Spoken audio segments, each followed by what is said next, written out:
ونصلي على رسوله الكريم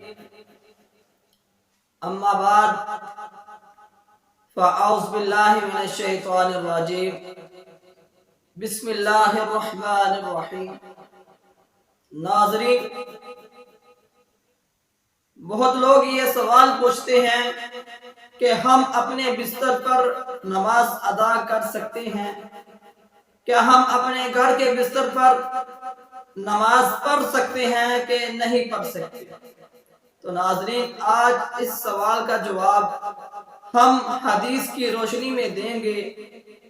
صحیح بخاری کی حدیث ہے، اما عائشہ صدیقہ رضی اللہ تعالی عنہا فرماتی ہیں کہ میں نبی علیہ السلام کے سامنے سوئی ہوئی ہوتی تھی تو آپ نبی علیہ السلام نماز پڑھ رہے ہوتے تھے اور میرے پاؤں مبارک بھی نبی علیہ السلام کی طرف ہوتے تھے، اور جب پیارے آقا سجدے میں جاتے تو مجھے دبا دیتے، مجھے ہاتھ لگا دیتے تو میں اپنے پاؤں ہٹا لیتی، اور جب دوسری رکعت کے لیے نبی علیہ السلام کھڑے ہوتے تو میں اپنے پاؤں پھر اسی طرح اسی حالت میں کر لیتی۔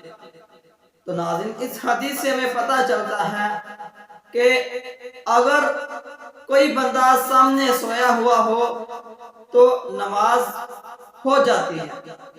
اور بخاری کے اندر ایک اور حدیث ہے، اما عائشہ صدیقہ رضی اللہ تعالیٰ عنہ فرماتی ہیں کہ رسول اکرم جناب محمد صلی اللہ علیہ وآلہ وسلم اپنے گھر کے بستر پر نماز پڑھتے اور میں پیارے آقا علیہ السلام اور قبلے کے درمیان میں جنازے کی طرح لیٹی ہوتی تھی۔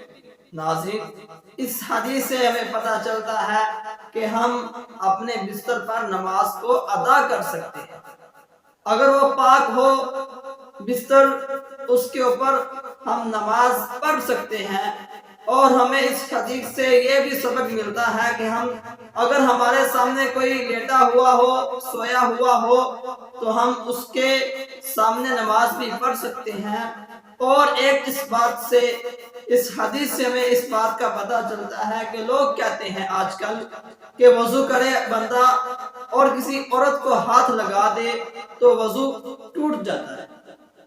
ناظرین، بالکل بھی ایسا نہیں ہے۔ اگر تم وضو کرتے ہو اور اپنی بیوی کو ہاتھ لگا لیتے ہو، جو آپ کی بیوی ہے، جو آپ کے نکاح میں ہے، اپنی عورت کو تم ہاتھ لگا لو، اس سے آپ کا وضو نہیں ٹوٹے گا۔ ہاں، اگر آپ کسی غیر محرم کو جان بوجھ کر ہاتھ لگاتے ہیں، اس سے کوئی لین دین کرتے ہیں، اسے ٹچ کرتے ہیں، جو غیر محرم ہے، آپ کے نکاح میں نہیں ہے، اس حالت میں وضو ٹوٹ سکتا ہے۔ اللہ تعالیٰ سے دعا، اللہ تعالیٰ ہمیں عمل کی توفیق دے اور نبی علیہ السلام کے جو فرامین ہیں ہمیں ان کو آگے پہنچانے کی بھی توفیق دے۔